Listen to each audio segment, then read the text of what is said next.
Attention, l'histoire que vous vous apprêtez à écouter aborde des sujets sensibles comme des opérations, des examens médicaux détaillés et des difficultés psychologiques. Nous vous laissons juger si cela est entendable pour vous. Prenez soin de vous. Parce qu'en novembre 2012, mon cœur a complètement décompensé et d'un coup. Donc c'est là que finalement tout a commencé et tout s'est terminé. Et je suis encore restée 1 mois et demi à l'hôpital après la greffe. Et j'ai été consciente peut-être les 2 semaines avant de rentrer. Enfin, vraiment consciente.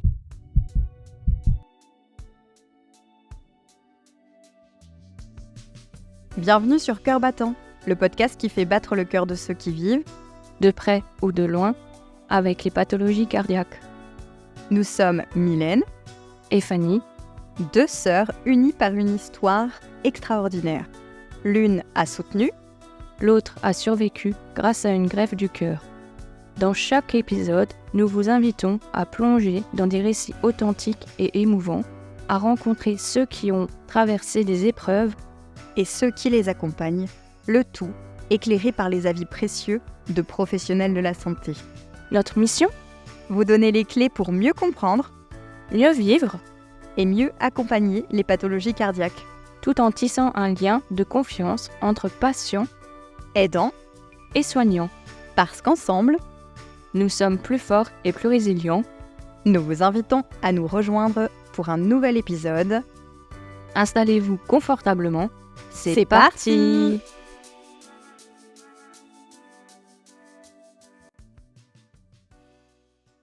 Imaginez, vous avez 10 ans, une enfance sans histoire, jusqu'à ce qu'un diagnostic brutal vienne tout bouleverser. Insuffisance cardiaque terminale. Une seule issue, un cœur artificiel, puis une greffe. Mais accepter un nouveau cœur, c'est aussi faire face à une peur indicible. Romane a traversé l'impensable, l'attente, la transplantation, les complications et même un cancer. Pourtant, aujourd'hui, elle est étudiante sage-femme, animée par une force et une résilience hors du commun. Dans cet épisode, elle nous raconte son parcours avec émotion et sincérité. Comment fait-on pour se relever quand tout s'effondre ? Comment reconstruit-on sa vie après tant d'épreuves ? Un témoignage puissant qui ne vous laissera pas indifférent. Bonne écoute. Bonjour Romane. Bonjour les filles.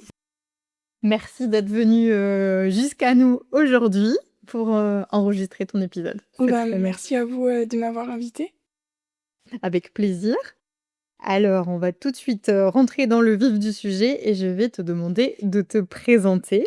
Alors, si tu veux, tu peux donner ton prénom, ton nom si tu le souhaites, ton âge, où tu vis, ta profession et enfin ton lien avec les pathologies cardiaques. Ok, donc moi je suis Romane, j'ai 22 ans, bientôt 23, et je suis étudiante sage-femme. Et je suis transplantée depuis 11 ans, donc transplantée cardiaque. Ok.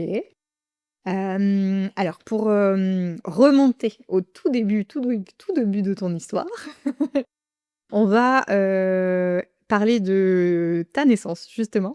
Et est-ce que tu peux nous dire ce que tu en sais, comment elle s'est déroulée, voilà, quelle information tu disposes sur ta venue au monde? Donc moi je suis l'aînée donc de ma famille, donc j'étais le premier bébé de ma maman, et je suis née en siège, et c'était une naissance un petit peu compliquée, mais qui s'est plutôt bien passée quand même.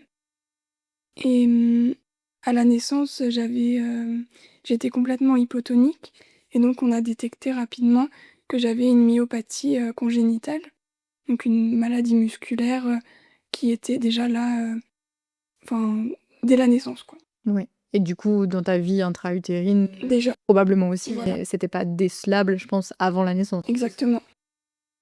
Et donc, il y a des petites recherches qui ont été faites quand j'étais bébé, donc une biopsie musculaire, mais il n'y a pas de maladie qui a été retrouvée. Donc c'est resté une myopathie non étiquetée, encore à l'heure actuelle, c'est non étiqueté. Donc tu savais juste, enfin tes parents, vu que tu étais tout bébé, mais tes parents savaient juste qu'effectivement il y avait quelque chose qui dysfonctionnait au niveau musculaire, C'est ça, sans plus d'informations. c'est ça. Je suis restée hypotonique, très longtemps, jusqu'à mes 2 ans à peu près. Mais j'ai quand même, pu, apprendre à marcher. Je me suis développée comme un enfant normal, mais j'avais besoin d'un petit peu plus de soutien, donc notamment avec de la kiné, des choses comme ça. Et est-ce qu'on peut juste préciser, Romane, à nos auditeurs, auditrices, ce que c'est d'être hypotonique? Oui, donc hypotonique, c'est en fait quand, les muscles, ils ont pas de tonus, ils sont complètement relâchés, comme si les muscles avaient pas de force, en fait. Donc quand j'étais petite, c'était difficile de tenir assise, de tenir ma tête.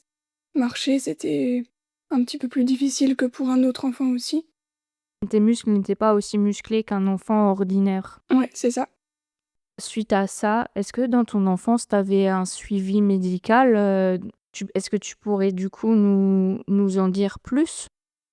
Donc effectivement, j'avais, des séances de kiné, 2 fois par semaine et j'avais un suivi par un neurologue aussi.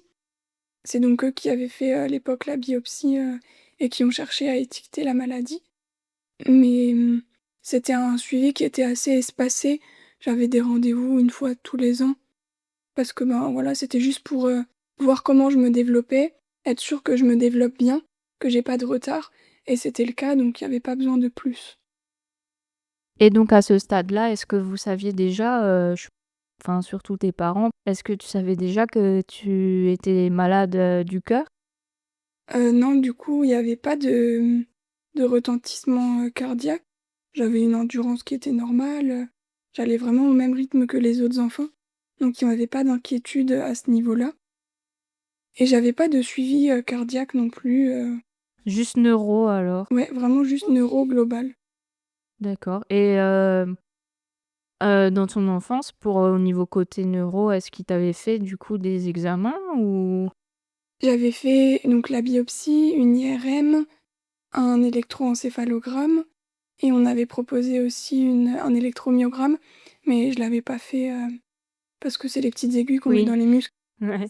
Oui, pour un petit enfant, c'est quand même lourd, quoi. Ouais. Que c'est quand même on précise que c'est de l'électricité qui passe. Dans les muscles. Voilà. Et est-ce que tu l'as vécu normalement, ton enfance? Ou est-ce que tu voyais que, ben, tu étais différente? Décris-nous un petit peu tes ressentis par rapport à ton enfance, si tu veux bien. Bah, moi, je savais donc que j'avais une myopathie, mais en fait, ça m'empêchait pas de vivre une vie tout à fait normale. J'avais pas de différence par rapport aux autres enfants. Quand on faisait du sport en groupe, oui, j'étais un petit peu plus, molle que les autres, mais c'était pas, embêtant. J'ai vraiment vécu une enfance tout à fait normale, j'avais pas Remplie de de copains. oui, voilà. Aucune, Tu pas mise à l'écart dans pas la du cour tout d'école, ah bah, ça, c'est super et déjà. les autres enfants voyaient pas de différence, si je le disais pas et je le disais pas d'ailleurs, parce que moi j'y pensais même pas en fait, ça faisait vraiment partie de moi et Bah, ça tant mieux parce que vaut mieux le vivre comme ça que d'être exclu et d'avoir, une enfance compliquée par, le fait d'avoir les muscles, on va dire un peu plus lâches que les autres enfants. Est-ce que tu avais d'autres symptômes qui faisaient peut-être, dire que, ben, attention, il y a peut-être quelque chose d'autre, par rapport justement à cette pathologie cardiaque? non, il y avait vraiment aucun autre symptôme et en fait, là où on a commencé à un peu, y penser, c'est que, quand j'avais 10 ans, j'ai fait donc le bilan chez le neurologue et l'année-là, je sais pas pourquoi, parce que je l'avais jamais fait avant, il a demandé, à faire une échographie cardiaque et plein d'autres examens, que j'avais jamais fait avant. Donc avec des kinés, des tests un peu tests d'effort comme ça et là, ils ont vu qu'à l'échographie cardiaque, que le cœur était un peu dans les limites de la normale, mais toujours dans la normale. Donc il a juste été demandé qu'on revérifie 1 an après. Au jour d'aujourd'hui, il y a toujours pas de réponse, je pense, à ce niveau-là de pourquoi ce neuro, il a voulu faire, des examens complémentaires. On sait pas pourquoi, ça faisait partie du bilan en fait. OK. C'était même pas quelque chose qui lui a mis la puce à l'oreille de faire cet examen. Ça faisait vraiment partie du bilan, de l'année. Quels sont les premiers éléments qui viennent perturber ta vie d'enfant jusqu'à présent sans encombre? Donc du coup, en fait, ça commence, avec cette échographie que je fais donc pour le bilan.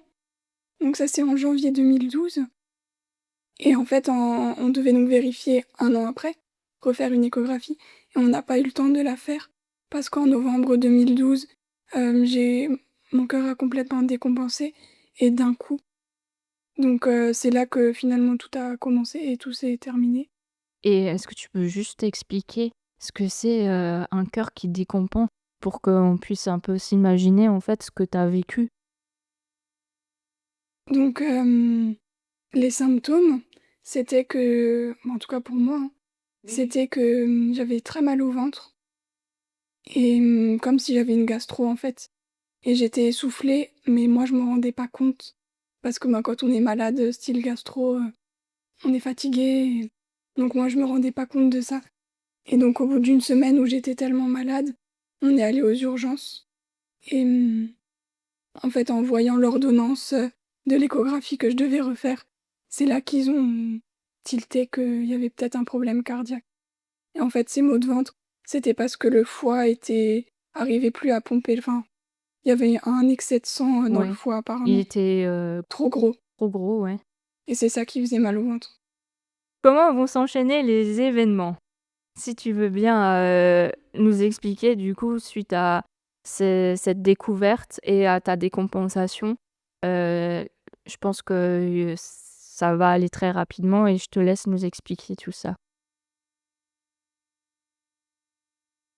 Donc du coup, aux urgences, donc comme je n'allais pas bien, ils découvrent donc, dans le carnet de santé l'ordonnance, pour refaire cet écho cardiaque et à l'auscultation, le pédiatre effectivement, il se rend compte qu'il y a quelque chose, qui va pas et donc il m'envoie, dans un centre, plus grand, donc à Strasbourg, dans un hôpital plus grand pour, faire des autres examens, dont une échographie cardiaque, par un spécialiste et c'est là où en fait ils se rendent compte que le cœur, il est complètement dilaté et que, ben, les l'ECG et cetera, c'est pas bon du tout. Au début, ils pensent à peut-être une maladie, des coronaires. Ils essayent de traiter ça avec des médicaments, mais mon état, il empire et en fait, ils se rendent compte que, ben, je suis en insuffisance, terminale, si on peut dire. Donc ils décident tout de suite de poser, une machine qui prendra le relais, de mon cœur parce que, ben, en fait, genre, je peux plus vivre, comme ça avec ce cœur. OK, donc ça veut dire que tu vas faire ces examens et tout de suite tu rentres pas à la maison, ils t'emmènent en service et ils te mettent, la machine qui prend le relais Ça s'est passé en une journée, je crois. en une journée? Waouh! Le matin, on était aux urgences. Le soir, j'ai du coup été transférée, à Strasbourg et le lendemain soir, je pense que j'avais déjà l'ECMO. Est-ce que toi, en tant que petite fille, tu étais capable de savoir ce qui se passait ou et de comprendre, en fait, de ce qui t'arrivait? Quand on est parti de quand j'ai été transférée, je m'en souviens, je me disais pas que c'était grave, le pédiatre en plus m'en avait pas parlé devant moi, il avait parlé qu'à maman. Donc voilà pour moi, puis je savais pas ce que c'était la maladie non plus, comme OK. j'avais toujours, été en bonne santé finalement. Ouais. Donc je savais pas que c'était grave d'aller dans un autre hôpital. Donc je me suis pas inquiétée. Et après les examens, ils se sont déroulés la nuit et moi je pense que j'ai beaucoup dormi, en tout cas j'ai pas de souvenir. Et du coup après je me souviens juste, maman est venue m'annoncer, que mon cœur, ne fonctionnait plus et je me souviens qu'elle m'a demandé, si je savais ce que c'était une greffe et moi je savais pas vraiment ce que c'était. Du coup je lui ai dit que non et elle m'a expliqué que voilà, mon cœur ne fonctionnait plus, qu'il pourrait plus fonctionner, qu'il était, au bout et qu'il m'en faudrait un autre et que du coup c'était ça une greffe, c'était, avoir le cœur de quelqu'un d'autre à la place du sien et je me souviens que je me suis dit qu'il fallait pas que je pleure parce que, ben, c'était difficile, pour tout le monde et donc Je lui ai dit d'accord et puis après dans la foulée, je pense que je suis partie au bloc, je me souviens pas si on a attendu que, mon papa et ma petite sœur viennent à l'hôpital. Mais j'ai l'impression que c'était la nuit, mais je suis pas sûre et je me souviens pas leur avoir dit, au revoir ou quoi que ce soit. Mais en tout cas, après, je suis allée au bloc et on m'a mis l'ECMO, qui est donc une machine qui remplace le travail du cœur.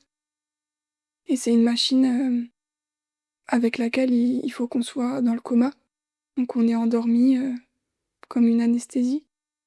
Donc je suis sortie du bloc avec la machine et endormie. Donc ça, je pense que c'est des souvenirs qu'on t'a racontés. Je pense que toi, tu t'es pas vue avec cette machine? Je me suis... Ou Bah, plus tard, après, oui. oui? Mais sur le coup, je me souviens pas être sortie du bloc ni quoi que ce soit. Je me souviens même pas si on m'a expliqué que j'aurais cette machine et comment ce serait. Je veux dire, tout ça, ça s'est passé en combien de temps? Parce que je pense que t'as pas dû attendre beaucoup alors pour avoir un nouveau cœur. Parce que le fait où quand ta maman, elle t'annonce que tu vas avoir, enfin qu'il te faut un nouveau cœur pour que tu puisses vivre, et là, tout de suite après on t'emmène au bloc, dis-nous combien de temps il se passe? Ben, du coup, jusqu'à la greffe, tu veux dire? Oui, entre ben, enfin, l'annonce de ta maman qu'il te faut un nouveau cœur et là où on t'emmène au bloc. Mettre l'ECMO? Bah, là, je pourrais pas dire combien de temps, mais ça a dû être quelques heures maximum. À quelques heures? Ah, je Ah pense, oui, oui, on n'a pas attendu de mettre l'ECMO, ouais. Ça ok. s'est fait tout de suite, hein. Et après, je suis restée avec cette ECMO pendant un mois, je crois. Non, moins d'un mois. Mais j'ai eu l'ECMO quelques semaines. Et après, ils ont mis une autre machine qui a le même rôle, mais qui est différente. Donc ça s'appelle le Berlinart. Et celle-là, elle est restée en place peut-être 2 semaines aussi. Et donc au bout d'un mois, après mon entrée à l'hôpital, quoi, j'ai pu être greffée.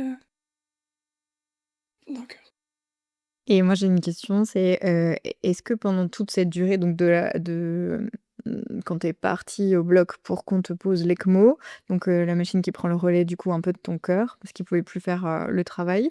Heu, du coup, pendant le mois où tu avais l'ECMO puis, le cœur artificiel, tu étais consciente ou tu étais complètement endormie sur toute la durée? alors avec l'ECMO, j'étais beaucoup endormie et en fait le Berlinart, donc la deuxième machine, c'est une machine où apparemment on peut être un peu plus réveillé. Je sais qu'il y a même des gens qui rentrent à la maison avec et c'est une machine qu'on peut garder plus longtemps que l'ECMO. Donc c'est pour ça que moi, ils me l'avaient mise parce que, ben, ils s'attendaient à ce que ça dure peut-être longtemps. Donc j'étais un peu plus réveillée, mais comme c'est des machines où on est branché, ben, dans l'abdomen, on peut pas trop bouger. Donc je pense que pour pas que je bouge trop, j'étais quand même pas mal, sédatée, donc j'ai quelques souvenirs, mais c'est pas grand-chose, quoi. Ouais. Est-ce que du coup, pendant que tu as, le cœur artificiel, le Berlinert, est-ce que, tu as conscience que, ce qui t'attend, c'est la greffe? À ce moment-là, tu est-ce que tu te souviens si tu en avais conscience ou pas? Je pense enfin, je me souviens pas, Mmh. mais je pense pas. Enfin, en fait, je me souviens pas, me réveiller et me dire, «Qu'est-ce que je fais ici?» mais en même temps, je me souviens pas me dire: «Ah oui, je sais pourquoi je suis là». Je pense qu'en fait, je me posais même pas la question.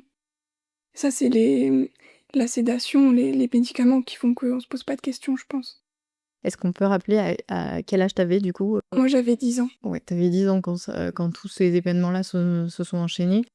et pareil, j'avais pas peur, j'avais pas de questions non plus de: «Qu'est-ce qui m'arrive? Qu'est-ce qu'on va faire après?» Je pense qu'on m'expliquait et que même quand on m'expliquait, Peut-être juste aussi, tu je avais pas la capacité, tellement ton corps était affaibli, peut-être que tu avais juste pas la capacité ouais, de te poser ces questions-là parce que, clairement. bah, ton corps entier était en train de se battre pour la vie et que c'était déjà un effort, tellement grand qu'il y a peut-être pas l'espace pour aller, jusqu'à ces pensées-là, on va dire ça comme ça. Ouais, je pense que ça joue aussi, ouais, Mmh. carrément.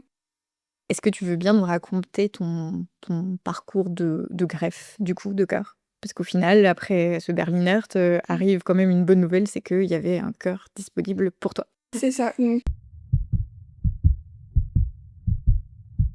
il y a donc eu un cœur qui a été disponible pour moi. Alors bon, j'ai pas beaucoup de souvenirs non plus du coup, mais de ce qu'on m'a raconté, donc on m'a préparée, pour aller au bloc et bah si ça je me souviens que je disais que je voulais pas y aller. Je répétais, «Je veux pas y aller, je veux pas me faire greffer» et je pense qu'en fait on m'avait un petit peu réveillée pour, que je puisse parler à mes parents, à ma petite sœur. On avait un peu baissé les médicaments pour que je sois un peu consciente et je pense que ça m'a fait stresser et je pense que là, du coup, je me suis posé des questions et que j'ai eu peur et je me souviens que, ouais, c'était pour moi, je pouvais pas y aller, hein et je répétais en boucle, «Je veux pas y aller, je veux pas y aller», et il y avait que ça dans ma tête, c'est que je voulais pas y aller et je me souviens que les infirmières, papa, maman me disaient: «Mais si, mais tu verras, ça va être bien, enfin, tu sentiras rien, tu seras endormie, ça va bien se passer, tu reviendras, on sera là, tu auras plus de machine, tu rentreras à la maison» et pour moi, je m'en fichais, hein.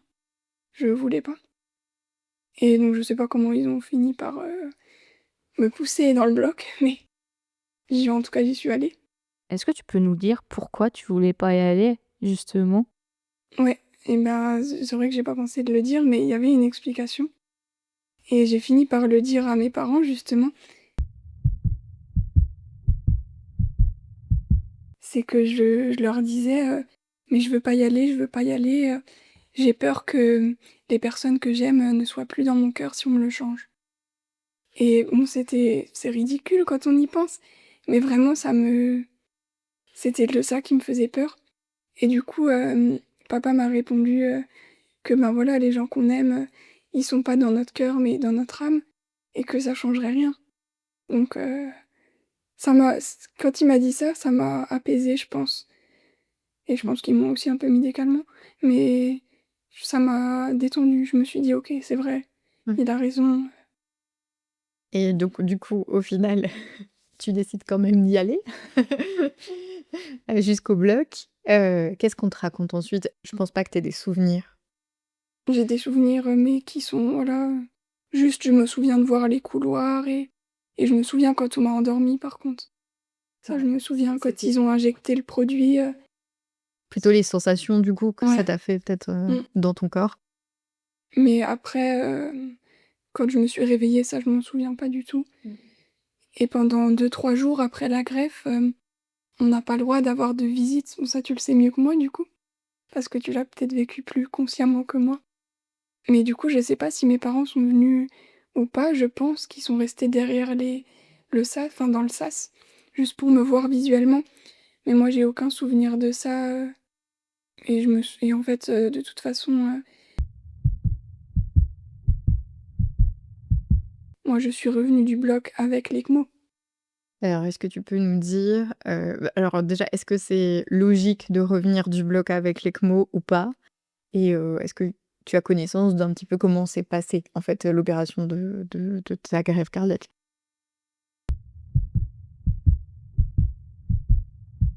Donc en fait, ils ont transplanté, le nouveau cœur, mais le problème, c'est qu'ils voulaient pas repartir. Donc ils voulaient pas se remettre à battre, quoi, et en tout cas tout seul. Et donc ils ont remis l'ECMO parce que, ben, j'étais, à nouveau avec un cœur, un autre, mais qui ne fonctionnait toujours pas. Donc je suis remontée en chambre avec l'ECMO et je sais pas comment ça a été dit à mes parents, mais en tout cas, apparemment quand ils ont enfin pu venir me voir, je leur ai montré la machine en disant, «Bah, qu'est-ce que c'est? Enfin, pourquoi elle est de nouveau là, Mmh. Qu'est-ce qui se passe?»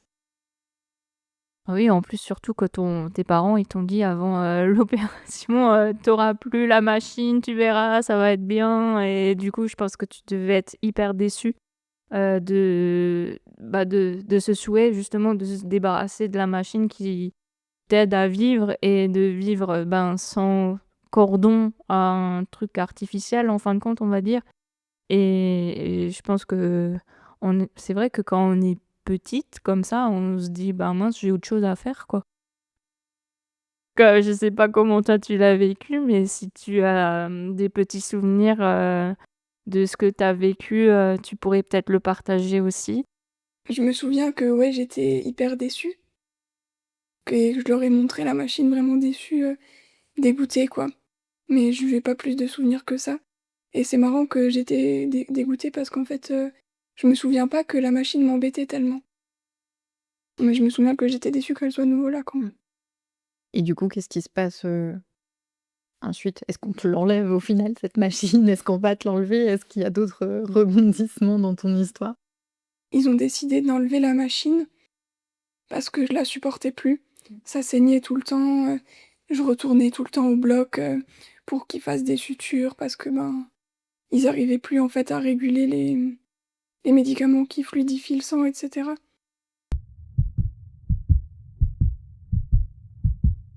Donc ils ont décidé de l'enlever au bloc et en fait, ils ont remarqué que quand le thorax était ouvert, le cœur, il arrivait mieux à battre. Il avait plus de place, donc il arrivait à se débrouiller tout seul.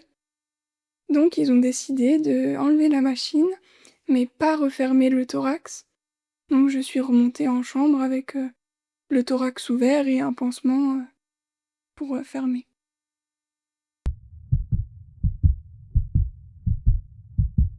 Et donc, le cœur a fini par en fait, dégonfler, je pense, et prendre sa place dans la cage thoracique. Et ils ont finalement, 4 jours après, pu refermer complètement le thorax. Et du coup, on précise bien que le thorax, hein, c'est la cage thoracique, hein, donc il coupe et il laisse tout ouvert et à ce moment-là, je pense que tu étais inconsciente. Bah, moi, j'ai aucun souvenir de ça et je pense que oui, je devais être bien endormie, bien sédatée parce que, ben, je pense qu'il fallait pas que je bouge quand même. Ouais, pas bouger et puis je pense que tes parents, pareil, ils avaient plus le droit de venir te voir, dans la chambre même parce que Si, je pense qu'ils venaient quand même parce qu'en plus, ben, je pense qu'il y avait plus beaucoup d'espoir, enfin, la situation, elle était vraiment catastrophique. oui, Donc je pense que l'équipe n'avait pas envie de les priver, de leur fille, ouais. mais en termes de risque infectieux aussi, c'était très compliqué parce que Ouais, bah, quand oui, on est transplanté, du coup, on a des immunosuppresseurs oui, qui déjà. donc, suppriment l'immunité pour que le corps ne rejette pas le nouvel organe et donc ben, d'avoir comme ça le thorax ouvert, c'est la porte ouverte aux infections, Ouais, encore en plus, en plus du système immunitaire qui est faible. effectivement. Donc je pense qu'ils avaient tout l'équipement, qu'il fallait alors pour venir te voir. Effectivement, après la grève, de toute façon, ils rentraient, dans la chambre, avec, les blouses, les charlottes, les gants, le masque. Donc le masque, maintenant ça nous paraît normal, mais à l'époque, c'était trop bizarre, hein. Est-ce que, toi, sur les toutes petites périodes où tu as pu peut-être être un petit peu consciente, à un moment donné, tu avais eu peur de mourir ou pas? Je me suis jamais posé la question. C'était pas une option pour moi. En tout cas, je me suis jamais imaginé ça. Mais je me souviens que quand je suis rentrée à la maison, donc quand tout allait mieux, hein, j'ai demandé à papa et maman, «Bah, voilà, j'ai failli mourir, est-ce que vous avez cherché une tombe?» Enfin vraiment des trucs concrets que je me posais comme question et ils m'ont dit: «Mais nous, on s'est jamais imaginé que tu pouvais mourir, on n'a jamais pensé à ça», et donc je pense qu'en fait même eux, c'était pas une option envisageable pour eux. Mais je me souviens que oui, je leur ai demandé si ils pensaient que j'allais mourir, s'ils avaient déjà prévu un enterrement, ça m'intriguait. Et tu quel âge? Bah, j'avais 11 ans, mais 11 je ans sais pas, et ouais, on ça demande à me ses parents s'ils avaient déjà prévu la tombe. je me Alors souviens ça qu'ils étaient un franchement peu choqués que je leur pose ça comme question. ah bah oui, venant de leur enfant de 11 ans, c'est un peu, inimaginable, on va dire. Mais c'était ma question, je sais pas pourquoi, ça m'intriguait. Moi, je pense qu'il y a aussi, je pense que quand on est enfant, on est dans du concret et je pense que ça, c'était des choses concrètes Bah, auxquelles pour tu moi, pouvais la te mort, c'était l'enterrement, c'était c'est la ça, tombe. C'était exactement. pas autre chose. Donc je pense que la question, peut-être qu'elle découlait tout simplement de ça, de ton cheminement et de te dire, et moi je trouve que c'est déjà super de pouvoir prendre le recul et de se dire: «Ah oui, il y a quand même eu à un moment donné ce risque-là, qui était dans la balance et est-ce que vous y avez pensé? Je pense que c'est important aussi de peut-être c'était ton moyen à toi de savoir comment eux, avaient pu le vivre, quoi. Ouais, carrément, c'est ça. Les jours où tu as dû, du coup rester, avec ton thorax ouvert où effectivement on a dit ça pouvait être, signe d'infection, voilà, de forte probabilité pour que ça arrive, parce que malgré le milieu stérile, le risque zéro, ça existe pas à l'hôpital. Est-ce que tu as eu des complications liées à ça ou finalement, quand ils ont refermé quelques jours plus tard, ça avait pas, posé de problème au niveau infectieux? Je veux dire, de ce point de vue-là, quoi? Bah, niveau infectieux, non, je crois pas que j'avais eu des infections, mais je sais que j'avais eu, 2 pneumothorax. Donc pneumothorax, c'est, de l'air qui rentre dans la poche qui entoure le poumon et en fait, ça comprime le poumon, donc ça empêche, de bien respirer. Donc ça, je me souviens, oui, que j'avais eu 2 pneumothorax et j'avais donc des drains, pour vider, en fait, l'air qui est dans la poche et ça, je me souviens qu'ils avaient très peur que ça s'infecte. Donc j'avais des radios presque tous les jours, je crois. Je me souviens de la plaque, qu'on passe, dans le dos, qui est froide et dure. Ça, je me souviens que c'était un moment, que j'aimais pas. Après la greffe que tu as eu les pneumothorax? Ou est-ce que c'était avant? Non, je pense que c'était après. Tout se mélange un peu le avant-après, mais je pense que c'était après. Et qu'est-ce que tu as comme, souvenir de ton hospitalisation? Et est-ce que tu peux me dire, même si bon, je pense bien qu'il y en a pas tellement, mais est-ce que tu as un ressenti de comment est-ce que tu l'as vécu? Ben, un ressenti, bon, c'est difficile à dire, mais j'ai des souvenirs, ben, typiquement les radios avec la plaque dans le dos. Ça, c'est un souvenir que j'ai, et le petit cadran qui règle au-dessus, du corps, pour faire les rayons et la dame qui dit, «Inspirez, gardez l'air». Ça, c'est vraiment un truc, dont je me souviens. La toilette au lit aussi, ça, c'était horrible. Avec les gants de toilette, qui sont gelés au bout de 40 secondes. C'était vraiment le pire moment de la journée, je pense, la toilette et les draps qui sont mouillés, enfin, j'avais vraiment hâte de reprendre une douche et ouais, je me souviens qu'on m'a lavé les cheveux aussi au lit. Je sais pas comment, mais ils m'ont lavé les cheveux et que les infirmières, elles me faisaient des tresses, dans les cheveux. Ouais, après c'est des petites choses comme ça dont je me Oui. souviens, Ouais. plutôt du quotidien, Ouais, mais c'est des bribes quoi ouais, de voilà. moments de vie et est-ce que, tu sais au bout de combien de temps tu te souviens avoir été vraiment plus consciente, on va dire? Je pense que tout au début après la grève, je pense qu'il y a quand même une sédation qui est assez Mmh. importante donc c'est un peu brumeux, quoi. Et est-ce que tu sais au bout de combien de temps tu as pu, ouais, vraiment être, présente, on va dire ça, comme ça, mentalement, on va dire? C'est exactement ça. Disponible. Oui. Donc moi, j'ai été greffée au bout d'1 mois et je suis encore restée 1 mois et demi à l'hôpital après la Mmh. greffe et j'ai été consciente peut-être, les 2 semaines avant de rentrer. Enfin, vraiment consciente Oui, ouais, c'est ça.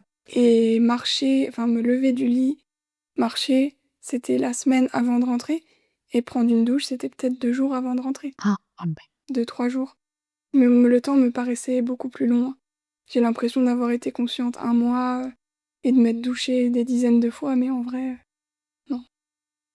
Et du coup, ben, vu qu'après la greffe, on est quand même couché tout le temps. En plus, tu as une, myopathie, donc tu avais le problème des enfin, tu as le problème des muscles. Et comment tu as fait alors pour, bah, reprendre cette force et remarcher, te relever encore une fois de ces épreuves? Après la greffe, ils ont essayé quand même rapidement de me faire aller, dans le fauteuil pour que je sois ne serait-ce qu'assise. Et là, je me suis rendu compte que mes jambes ne fonctionnaient plus. Enfin, j'avais plus de force en fait, je savais plus marcher, clairement. Donc ça a été quand même un gros choc. Je me souviens que je me suis dit, «Comment c'est possible de ne plus savoir marcher? C'est pas possible, ça n'existe pas».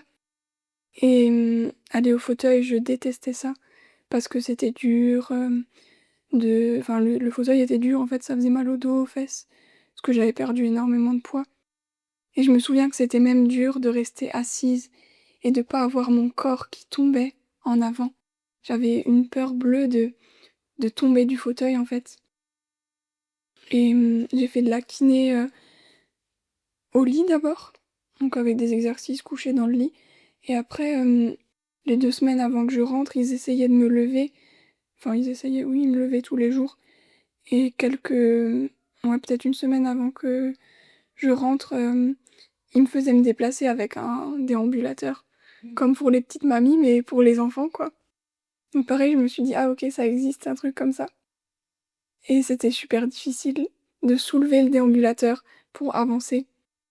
Et au final, j'ai même pas appris à marcher avec ça. J'ai appris, à la maison presque.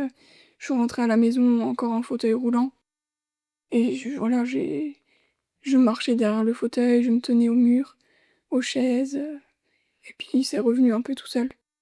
Mais du coup, à l'hôpital, t'as pas fait de rééducation pour, justement, apprendre à réapprendre à marcher?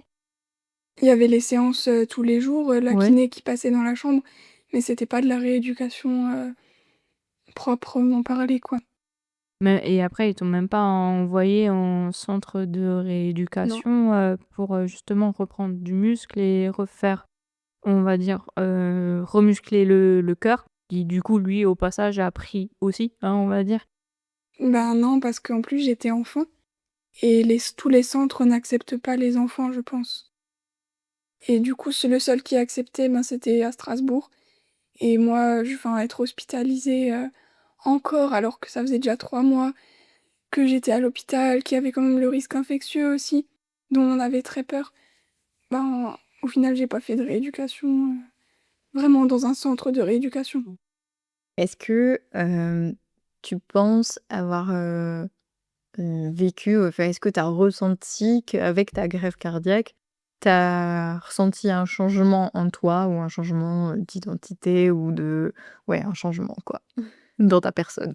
Ben, donc physiquement, forcément, il y a du changement parce que, ben, pour le coup, moi, j'allais très bien avant la greffe et bah, après la greffe, c'est pas toujours, pas une vie d'une tranquillité folle, encore maintenant. Donc oui, je me sens plus faible qu'avant et plus dépendante. Après identitairement, je me suis pas beaucoup posé de questions, sur le donneur, qui ça pouvait être. Ça fait peut-être 1 an ou 2 où je me pose un peu des questions, mais quand j'étais encore enfant, je me posais pas du tout de questions là-dessus et forcément vivre des épreuves comme ça nous change et mon identité forcément elle est différente. J'ai grandi, je pense, beaucoup plus vite, dans ma tête qu'un enfant normal, mais j'en suis pas mécontente. Je le vis bien. C'est une épreuve, qui était difficile, mais qui fait la personne que je suis aujourd'hui et je trouve que c'est plus une force qu'une faiblesse, en tout cas je le vis comme ça. Est-ce que, malgré ton jeune âge, est-ce que tu avais eu, besoin ou est-ce que enfin, peut-être pas besoin, mais est-ce qu'on t'a proposé un accompagnement psychologique? Parce que c'était quand même assez brutal entre, je vais bien, ma vie est tout à fait normale et quelques mois plus tard, je me retrouve, greffée avec, plusieurs semaines de coma à mon actif où j'ai pas forcément de souvenirs. Déjà à l'hôpital, on m'avait proposé, de voir un psychologue, mais bon comme j'étais intubée et que je pouvais pas parler, c'était parce que quand on est intubé, on peut pas parler. C'était compliqué pour moi de communiquer et puis en plus, ben, je comprenais pas vraiment ce qui m'arrivait et je voyais pas qu'est-ce que j'aurais pu dire, au psychologue, en fait et je le disais, hein, je lui disais: «Mais j'ai rien à lui dire, j'ai pas envie de le voir». En plus, il me faisait un petit peu peur, donc j'avais vraiment pas envie de le voir et après quand je suis rentrée à la maison, on m'a reproposé donc de voir quelqu'un, une psychologue. J'y étais pendant, plusieurs années, je pense et on a très peu parlé de la greffe, de la maladie, parce que c'était pas quelque chose qui pour moi, ça faisait partie de ma vie, mais finalement, c'était pas quelque chose qui m'embêtait, enfin, même si voilà, c'est difficile comme, situation de santé, hein, mais voilà, Tu l'avais accepté, en fait. c'est exactement ça. ça faisait partie de ma vie et je me disais: «De toute façon, je reviendrai pas en arrière», donc je me suis jamais dit, «J'aime pas ma vie, j'ai envie de» je me suis jamais dit: «J'ai envie de revenir en arrière», parce que c'était pas possible. Même les cicatrices, prendre les médicaments, c'était pas difficile. Ouais, c'était pas difficile parce que j'avais pas le choix.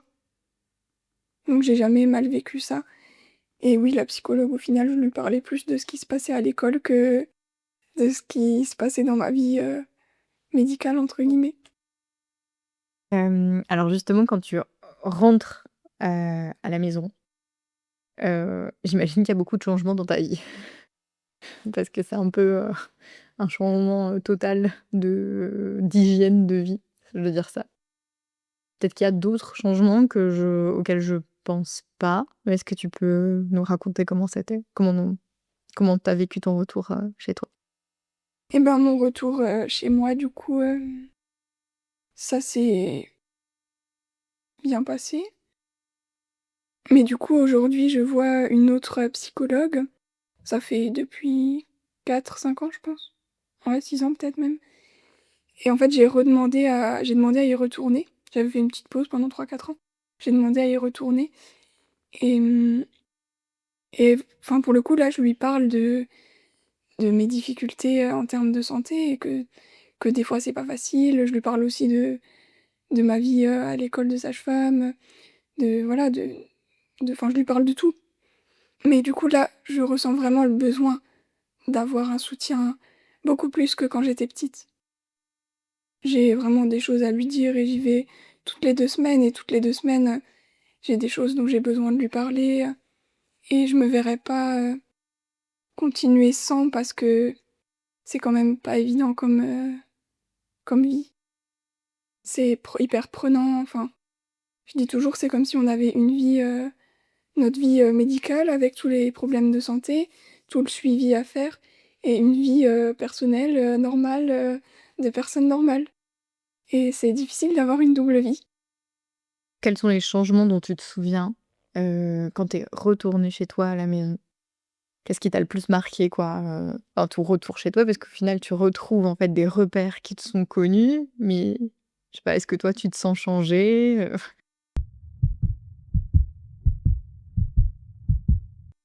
Et ben, donc quand je suis rentrée à la maison, déjà j'étais super contente, je tiens à le dire. C'était vraiment, incroyable de rentrer à la maison après tout ce temps et j'avais tellement attendu ce moment et c'était ça ce qui m'a fait bizarre, c'est que quand je suis allée dans ma chambre, sur mon bureau, il y avait plein de choses, en fait des courriers que j'avais reçus de gens de partout qui savaient que j'étais malade et et je me suis dit, enfin, ça m'a fait bizarre de me dire que la vie elle avait continué, alors que moi j'avais l'impression que ça s'était arrêté, quoi.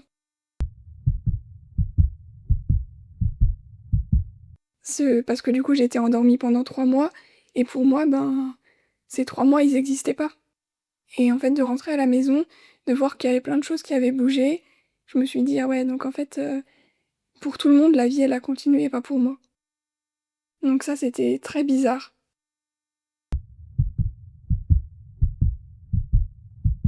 et puis, du coup, comme je disais, j'ai reçu des courriers de plein de monde et beaucoup de gens qui sont venus me voir aussi et beaucoup de monde qui me disait, «Tu tellement courageuse, c'était un exemple pour tout le monde, c'est incroyable ce que tu as vécu» et moi j'étais presque gênée qu'on me dise ça parce que je comprenais pas et ça me mettait mal à l'aise et ouais, je comprenais pas en fait, pourquoi on me disait tout ça et j'avais envie d'être, juste normale, presque invisible, même si j'avais pu. Que voilà, que ma vie elle reprenne là où elle s'était arrêtée en fait.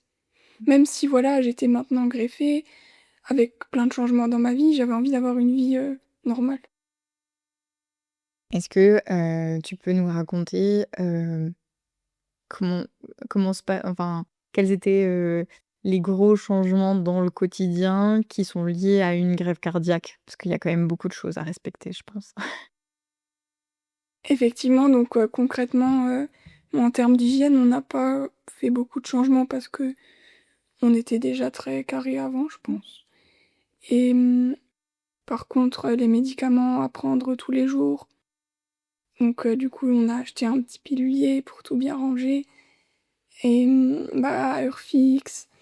Après, le régime alimentaire qui était un peu différent, puisqu'on n'a pas le droit de manger, de tout, enfin, tout doit être bien cuit, bien lavé, bien j'ai même pas d'autres exemples parce que c'est tellement normal pour moi maintenant que c'est difficile d'expliquer.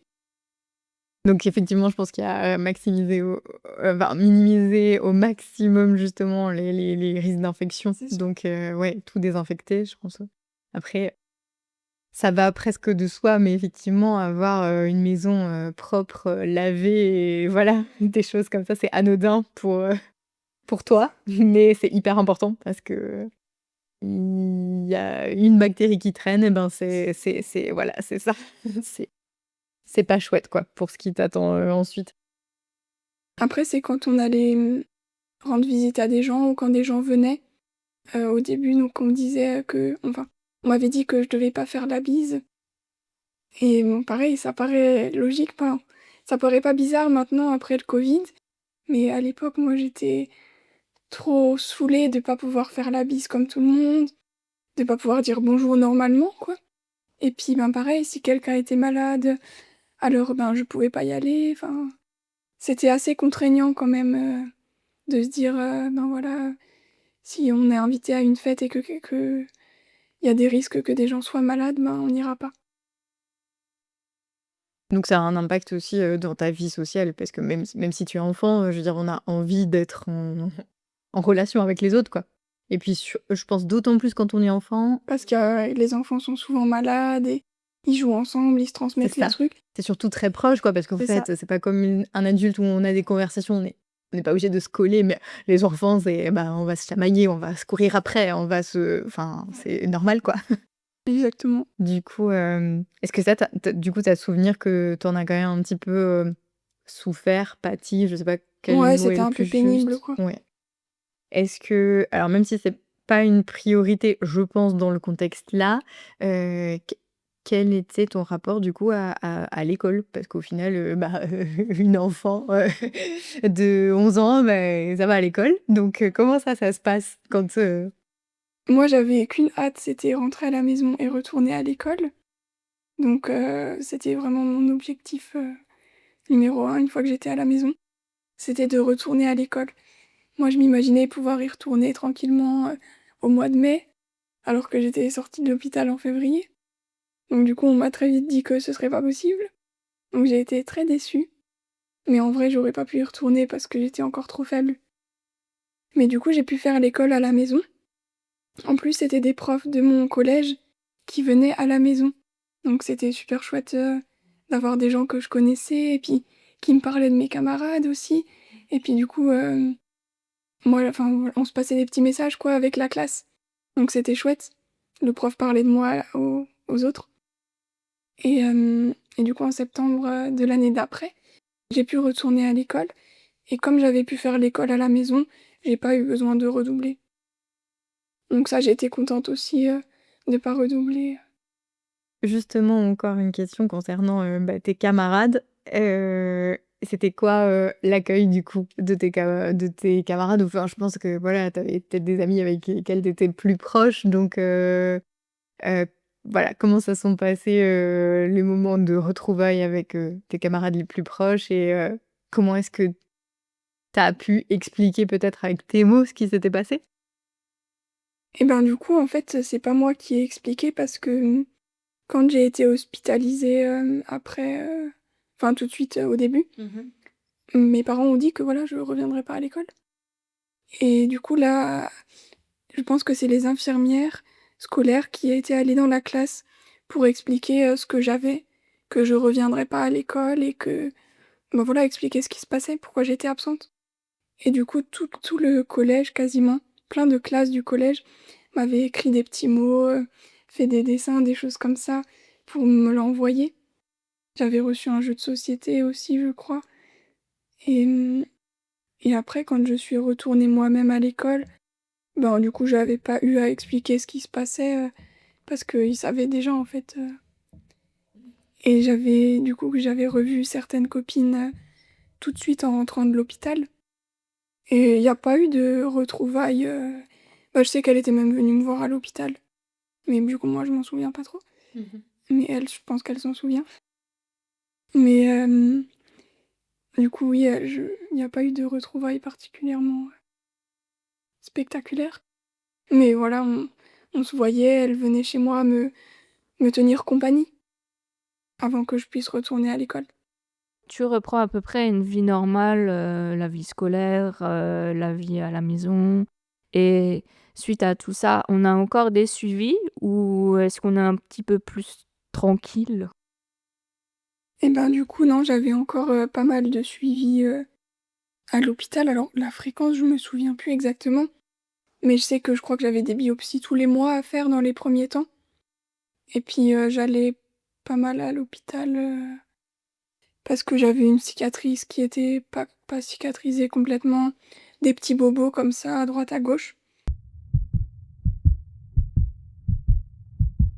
et surtout ce qui m'embêtait, tout de suite quand je suis rentrée à la maison, c'est que j'avais, très, très mal, au ventre et donc on comprenait pas trop pourquoi et en fait, très rapidement, on a su qu'avec, la transplantation, j'avais été infectée, par, un virus qui s'appelle, l'EBV, un Epstein-Barr virus. C'est comme la mononucléose, mais sur une personne immunodéprimée, ça a des conséquences, beaucoup plus importantes que la mononucléose et notamment ça peut faire, des lymphomes et donc un lymphome, c'est un cancer, de la lymphe et donc très rapidement, on a su enfin très rapidement, ouais, je suis rentrée en février et puis au mois de juin, on savait déjà que le BV était hyper, présent dans mon organisme et que j'avais un lymphome au niveau des intestins, que c'était ça qui me faisait mal au ventre.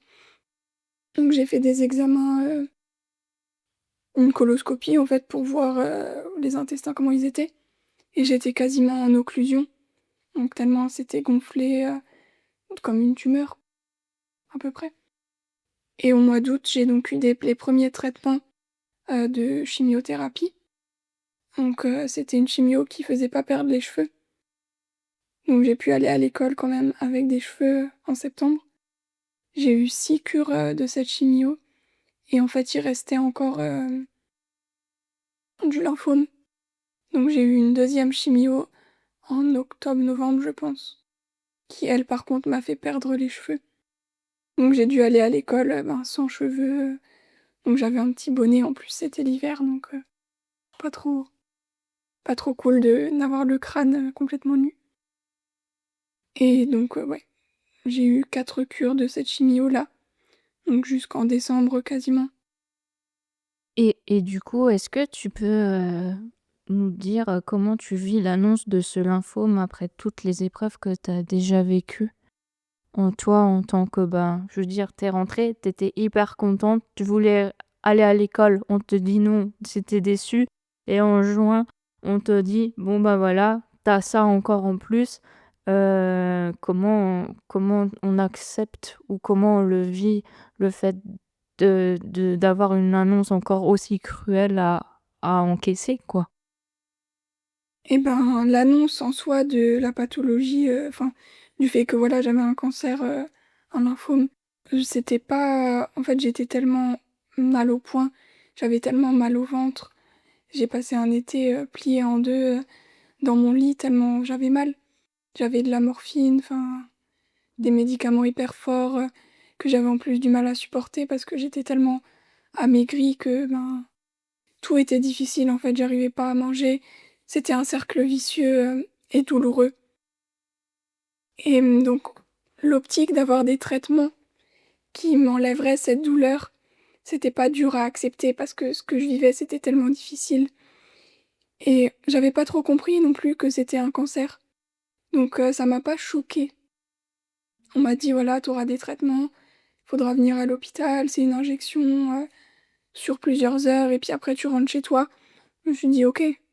C'était pas horrible quoi, comme, mais par contre, quand après on nous a dit qu'il faudrait faire une chimio et déjà quand on a dit chimio vraiment, là je me suis dit: chimio ça veut dire, que c'est un cancer en fait ce que j'ai» et qu'en plus j'allais perdre mes cheveux. Là, c'était très difficile. Mais du coup, ça veut dire que les médecins, ils t'ont pas dit d'emblée ce que tu avais? Ben, je pense on l'a dit à mes parents, ça c'est sûr, mais je pense qu'à moi, on me l'a pas expliqué avec des mots que je pouvais comprendre. Enfin, moi, je l'ai pas compris comme ça, en tout cas. Ouais, mais je veux dire, quand ils ont dit le mot chimio, tu l'as compris que c'était un cancer, donc je pense que tu étais en mesure de le comprendre. Ouais, mais le premier traitement, ils appelaient pas ça comme ça, en fait. Ils appelaient pas ça de la chimio et du coup, j'avais pas tilté ou alors j'avais pas entendu. Je me souviens que quand j'allais au rendez-vous, j'arrivais même pas à rester dans le bureau tellement j'étais pas bien. J'allais tout le temps aux toilettes, enfin, c'était horrible. Avant, tu as dit que du coup, tu as passé une période, scolaire, sans cheveux. Déjà, de un, tu es une fille. De 2, tu étais toute jeune, donc tu étais au collège et en plus de ça, du coup, tu étais déjà greffée. On te rajoute le lymphome et en plus de ça, ben, tu plus de cheveux. Personne ne t'a je veux dire, aucun médecin ou autre, t'a proposé, ben, voilà, pour que tu puisses mieux le vivre, on peut proposer une perruque ou autre ou peut-être que ça aurait été pire pour toi de porter une perruque, je sais pas. Et ben, du coup, déjà la situation, quand on a su que j'allais perdre mes cheveux, la situation, elle a été expliquée, par, les infirmières scolaires à la classe pour que, ben, voilà, il y ait pas de questions, de moqueries, de choses comme ça. Donc déjà, jamais personne ne s'est moqué de moi, ni m'a posé de questions. Donc déjà, ça, c'est quelque chose de super. Et on était allé essayer des perruques, avec maman et en fait, ça me plaisait pas du tout. Et puis, je me voyais en fait, je pense que j'avais pas l'impression d'être moi, j'avais pas l'impression d'être honnête non plus avec une perruque. Dans le sens où, bah, je rentre chez moi et je l'enlève et en fait, j'ai une vie, j'avais pas envie de masquer, en fait, ce que je vivais. J'avais l'impression, ouais, de me cacher, que j'allais me cacher derrière ça et j'avais pas envie. Du coup, le bonnet, en fait, ça m'allait très bien comme solution, même si c'était difficile de le mettre tous les matins, parce que, ben, voilà, c'est encore plus chiant que de se coiffer. Est-ce que, quand tu dois retourner à l'hôpital, est-ce que ça te fait quelque chose de te dire: «Encore, enfin, faut que j'y retourne»? Je sais pas, il y a quelque chose de cet ordre-là ou pas? Ou ça va? Et ben, du coup, avant d'avoir les traitements, donc quand j'avais tellement de douleurs, on m'a beaucoup proposé: «Viens quelques jours, on te mettra des médicaments qui te soulageront, on les fera passer en perf, ça marchera mieux» et ça, pour moi, c'était pas possible, hein. Et pourtant, j'avais mal, hein. C'était vraiment j'ai jamais eu mal comme ça de toute ma vie.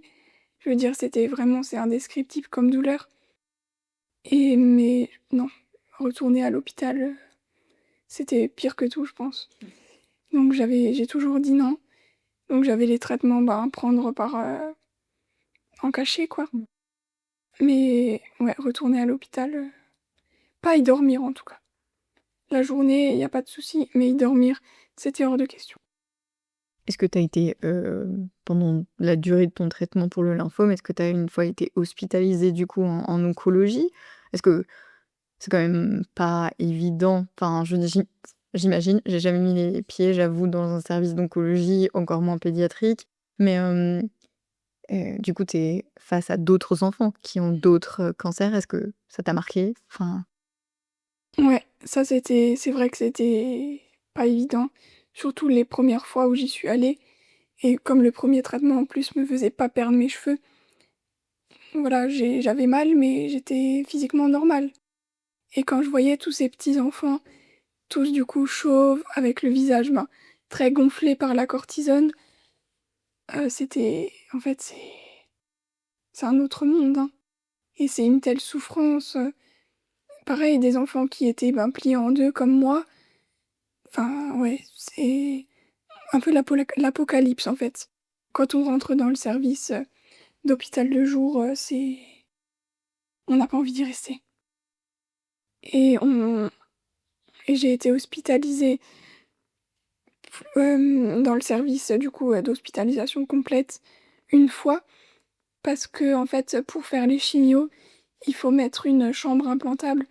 Donc c'est un petit boîtier sous la peau avec un petit tuyau qui mène dans les veines et en fait, il pique dans le boîtier pour injecter, pour éviter d'avoir à chaque fois à chercher les veines, comme en plus c'est des produits qui abîment les veines.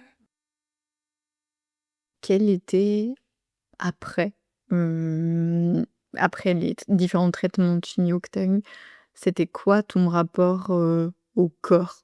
Est-ce que tu te souviens, de ce que tu te disais concernant, bah, je sais pas, ton état, physique ou, est-ce que je sais pas, déjà il y avait les cicatrices, je pense que c'est aussi quelque chose, enfin, c'est une marque visible quand même sur le corps. Est-ce qu'après, la chimio parce que les effets de la chimio, ça laisse aussi des marques, notamment la deuxième où tu perds quand même tes cheveux, donc ça laisse une marque. Est-ce qu'il y a quelque chose qui se passe? Est-ce qu'il y a aussi le fait de ton âge, donc on se crée quand même un petit peu une idée, enfin, on est dans l'adolescence, on a aussi besoin, de ressembler, à ses copines ou voilà, des choses comme ça. Donc, est-ce que tu te rappelles de ce que tu te disais à ce moment-là? Les cicatrices, je me souviens que c'était peu de temps après que je sois rentrée du coup de l'hôpital, mais pour la greffe, que j'étais devant le miroir, peut-être en maillot de bain, je me souviens plus, avec ma cousine et où elle me regarde et elle me dit, ma cousine elle a le même âge que moi et elle me dit, «Mais ça va rester toute la vie» et je me suis dit: «Ben ouais, c'est une cicatrice, donc oui» et pour moi c'était normal et ça m'a pas et elle m'a juste dit, «D'accord» et puis voilà et on m'a jamais posé de questions bizarres donc pour moi c'était pas bizarre, je pense. Ouais. Et après pour les cheveux par contre, ben ça c'était je me souviens qu'après la 1re chimio, qui fait tomber les cheveux du coup, hem, j'étais un soir après la douche en train de me coiffer et puis je nettoie ma brosse à cheveux avec plein de cheveux dedans. Puis je me dis: «Ah il y en a beaucoup quand même, je les enlève». Je me repeigne et il y en a tout autant et je passe ma main dans mes cheveux et en fait j'en avais plein la main et après j'arrivais plus à m'arrêter de passer ma main dans mes cheveux.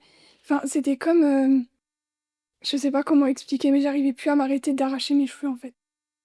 Et après je me suis dit: «Il faut que j'arrête parce qu'ils vont j'en aurai plus, je vais avoir un trou» et en fait de toute façon, ils sont tombés. Mais ça je me souviens, ouais, que j'en avais plein la main et j'arrivais plus à m'arrêter de les enlever. Romane, je viens un tout petit peu en arrière du coup. Heu, Avant tu nous avais dit que tu étais pendant 3 mois dans le coma lors, de tes hospitalisations et du coup j'aimerais savoir, enfin si tu peux nous expliquer. Le coma, on n'est pas conscient. Heu, pour moi, c'est un trou noir, je sais pas si tu es d'accord avec moi ou pas. Mais comment est-ce qu'on peut après, quand on grandit, se construire avec quand même, ben, 3 mois d'absence dans une vie? Alors peut-être que pour certains, c'est pas beaucoup, mais moi je pense que c'est quand même énorme de pas savoir en fait ce qui s'est passé pendant 3 mois dans notre vie. Alors, est-ce que tu peux, par rapport à ton ressenti et comment est-ce que toi tu t'es reconstruit par rapport à ce trou noir? Et ben déjà, ben, je peux aussi parler de, dans le coma, qu'est-ce que je pensais? Enfin, Ouais. comment c'était d'être dans le coma? Que j'en ai pas parlé, mais en vrai ça peut être intéressant Oui. et c'est un peu en lien. Donc quand j'étais dans le coma, pour moi la réalité et tout ce qui était, rêve, cauchemar, c'était la même chose. Il y avait pas de différence. Il y avait plus de jour, plus de nuit. C'était en fait, c'est un enchaînement de réveil, sommeil et en fait, je mélangeais tout. Quand est-ce que j'étais réveillée? Quand est-ce que je dormais? Je savais plus, tout était pareil et je faisais énormément de cauchemars. J'avais des hallucinations aussi et les cauchemars, et ben, j'arrivais pas à me réveiller du coup. Comme quand c'était horrible, ben, je pouvais pas me réveiller parce que c'était les médicaments qui me maintenaient endormie. Donc en fait, j'étais enfermée sans arrêt, dans les cauchemars et les cauchemars par contre s'inspiraient énormément de la réalité, de tout ce que j'entendais autour de moi et je pense que mes parents regardaient beaucoup les informations à la télé. Donc j'avais énormément de terroristes dans mes cauchemars, de terroristes, de gens qui voulaient me kidnapper, qui me voulaient du mal. Donc voilà. Du coup, Après, du coup, quand je me suis bien réveillée, que j'étais bien consciente, j'ai compris que, du coup, il y avait une différence entre la réalité et... Enfin, j'ai réussi à faire la différence entre ce qui était du cauchemar et ce qui était la réalité.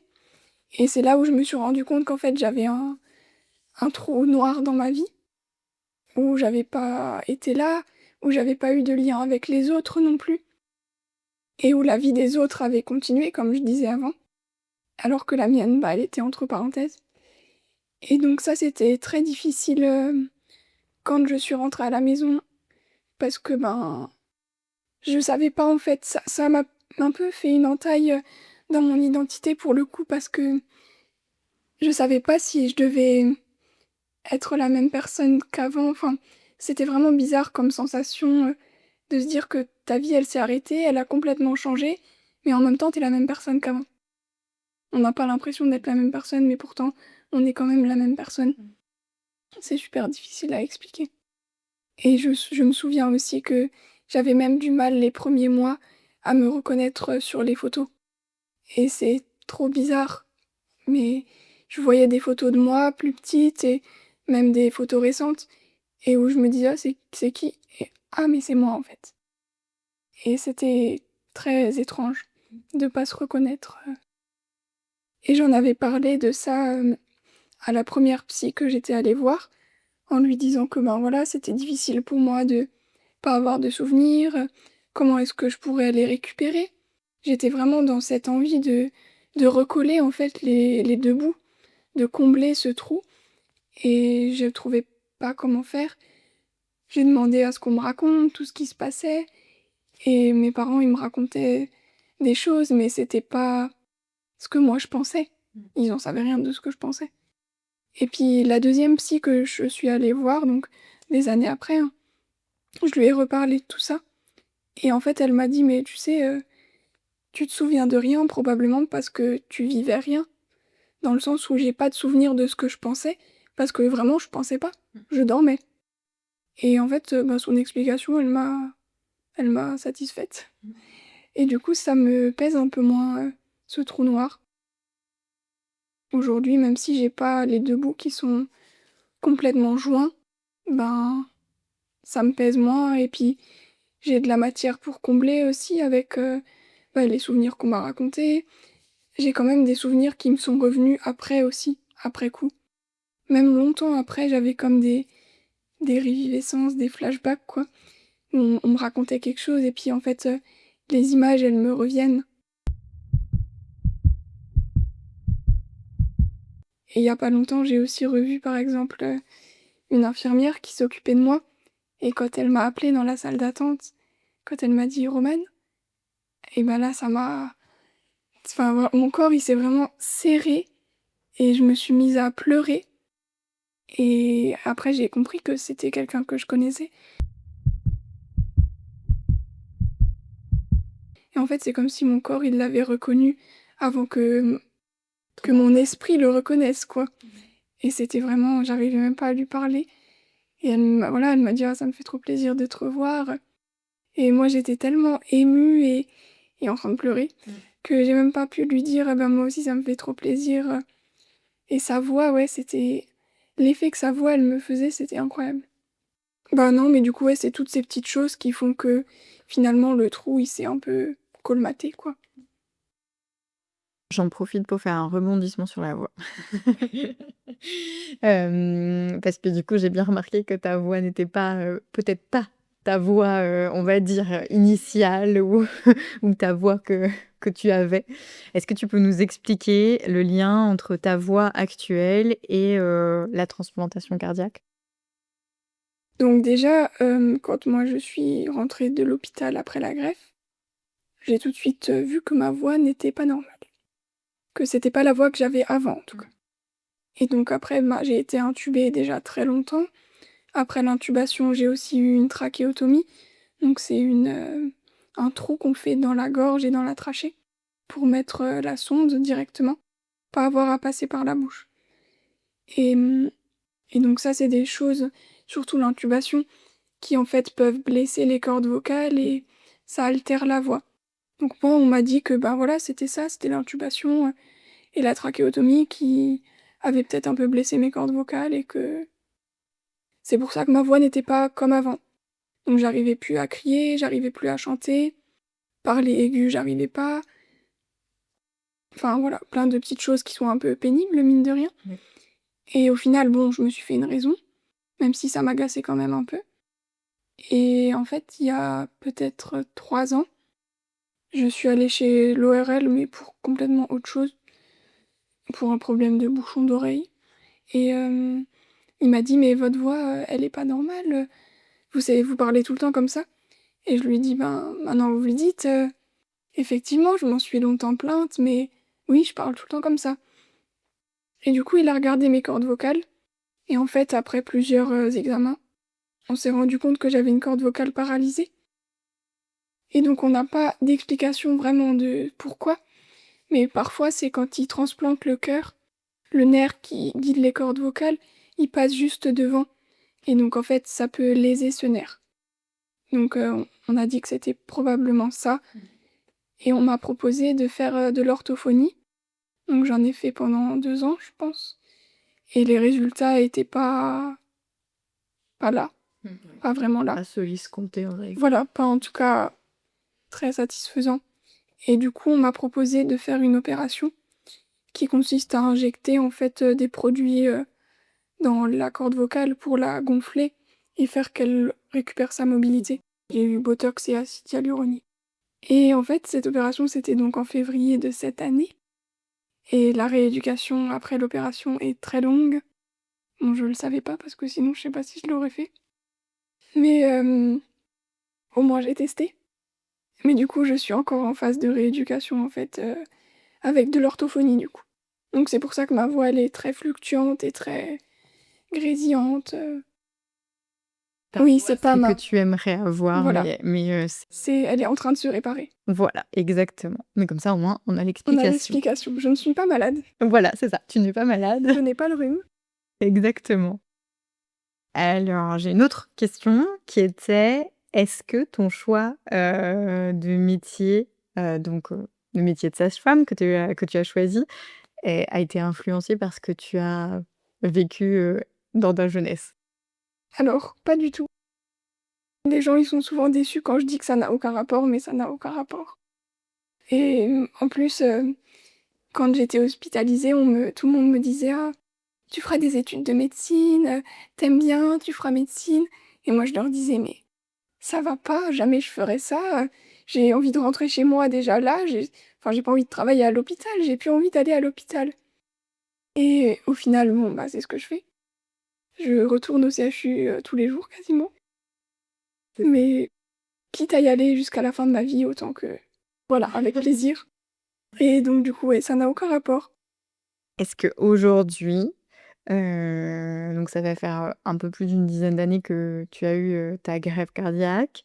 Et est-ce que tu as encore des rendez-vous médicaux? Est-ce que tu peux nous expliquer un peu, quels sont ces rendez-vous, leur fréquence, comment tu t'organises aussi pour, assister à ces rendez-vous? Parce que les études, de sage-femme, je les ai pas faites, mais, j'imagine qu'elles sont denses donc voilà, comment on jongle entre, vie, étudiante encore, et à la fois vie, personnelle, donc avec tout ce que ça implique pour toi? Donc du coup, j'ai un suivi donc forcément cardiaque. Tous les 3 mois, à peu près, je vais chez le cardiologue tous les 3-4 mois.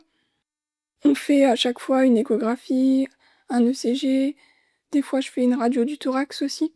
Et puis la consultation avec le cardiologue, pour parler, ben, des éventuels petits problèmes que j'ai pu avoir, et pour, represcrire le traitement aussi et adapter le traitement, parce que j'ai aussi une prise de sang à faire. Et donc tous les 3 mois, des fois, je me dis: «Oh, c'est trop fréquent», mais finalement, j'ai des choses à dire à chaque fois, donc c'est bien que j'y aille tous les 3 mois. Et donc j'ai le suivi cardiaque, le suivi neurologique, du coup, pour ma myopathie. On l'avait un peu mis de côté, ben, parce qu'avec le lymphome, j'avais plein de choses à faire. Mais du coup, là, c'est tous les ans à peu près que je vais chez le neurologue et on a commencé aussi des recherches, génétiques, pour être, sûr que, ben, voilà, si un jour j'ai des enfants, il y ait pas de retentissement, sur eux, en tout cas génétique, quoi. J'ai aussi un suivi chez un pneumologue parce que j'ai des problèmes d'asthme et de respiration un peu faible. J'ai aussi du coup l'orthophoniste, l'ORL, et ça me paraît bien. Et la psy du coup toutes les 2 semaines. Et je fais de la kiné aussi, bien sûr. Une ou à 2 fois par semaine. Et ça c'est difficile à caser avec les cours, c'est le plus difficile à caser. Parce que bon, les autres rendez-vous c'est pas hyper fréquent donc ça va. Mais c'est vrai que la kiné, c'est compliqué parce que quand on a cours, quand je suis de garde, c'est jamais les mêmes jours. Donc il y a des semaines où je peux même pas y aller. Donc c'est super embêtant. Mais bon.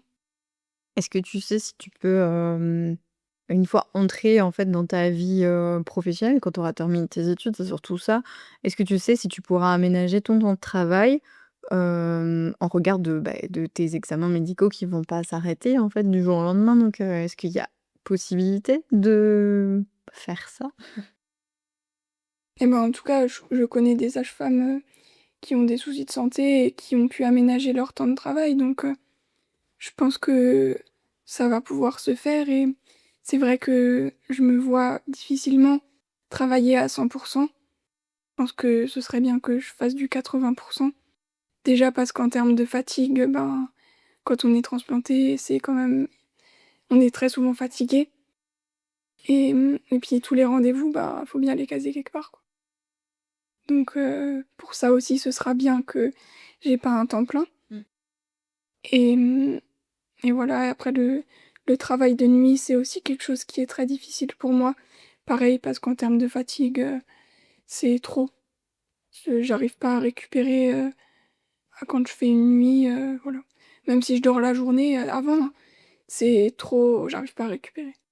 Puis enfin, je suis fatiguée, j'ai du mal à manger et puis en fait, c'est un cercle vicieux et on se rend encore plus fragile face aux infections. Enfin, c'est vraiment un cercle vicieux, la fatigue, qui est des fois très pesant. Est-ce que, tu peux, nous dire un peu plus concernant la charge mentale qui pèse justement sur, les patients qui ont besoin d'un suivi à plus long terme?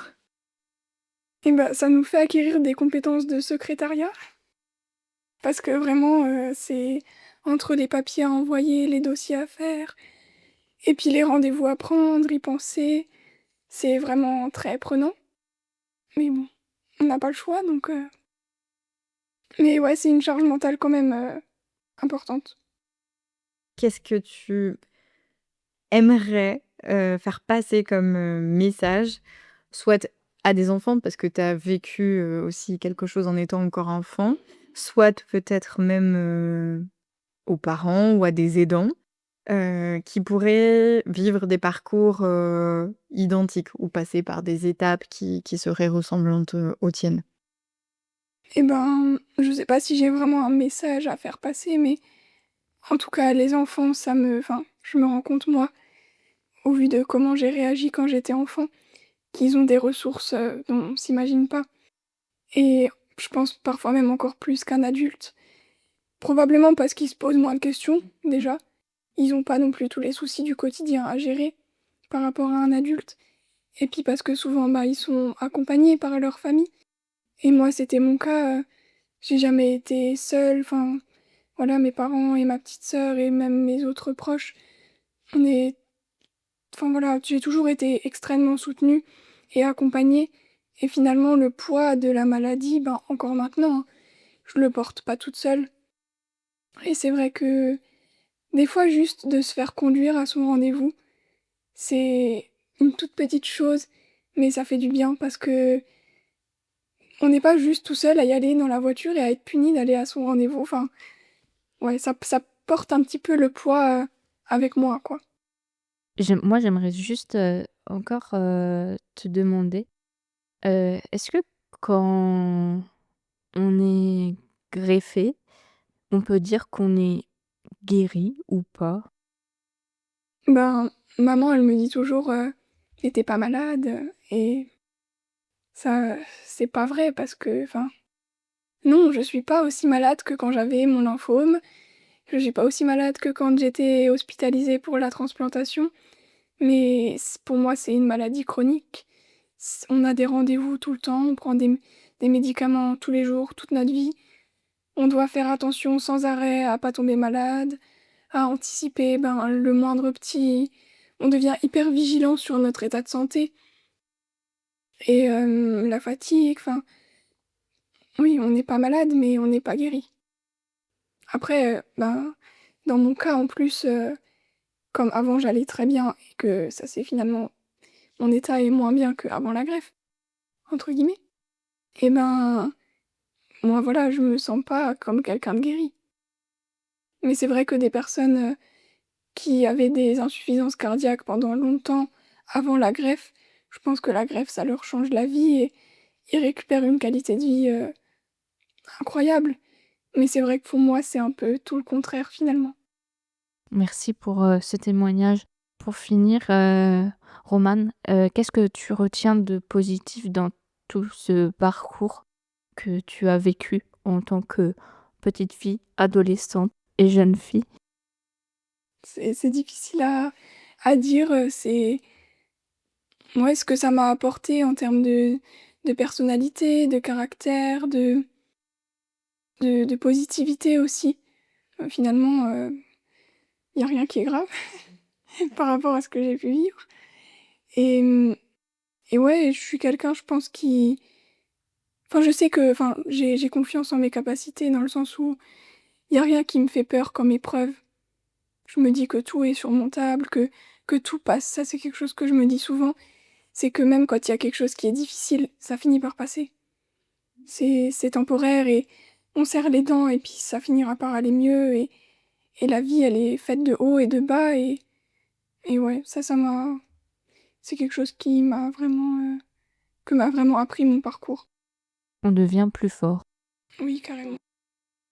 Et qu'est-ce que on peut te souhaiter pour la suite, Romane, à part un super diplôme? L'année prochaine, oui. Ouais. Et La bonne santé, oui, la bonne santé, que ça continue, sur la bonne lancée. voilà, comme ça a été pendant 10 ans, là, que tout se passait bien, que ça continue encore 60 ans. Oh bah on espère, hein. Bah oui. Minimum. Du coup, on va te souhaiter un super diplôme, ensuite que tu aies un emploi, que tu puisses du coup travailler comme bon te semble et que la santé reste comme elle est.